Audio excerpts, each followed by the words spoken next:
നാരായണ നാരായണ നാരായണ നാരായണ നാരായണ നാരായണ നാരായണ നാരായണ നാരായണ നാരായണ നാരായണ നാരായണ നാരായണ നാരായണ നാരായണ നാരായണ നാരായണ നാരായണ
നാമം ചോദിക്കും എല്ലാവരും നാമം ചോദിക്കും. നാരായണ നാരായണ നാരായണ നാരായണ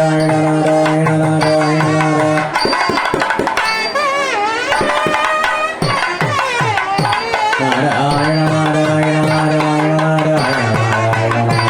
നാരായണ നാരായണ നാരായണ നാരായണ നാരായണ നാരായണ നാരായണ നാരായണ നാരായണ നാരായണ നാരായണ നാമം ചോദിക്കുക.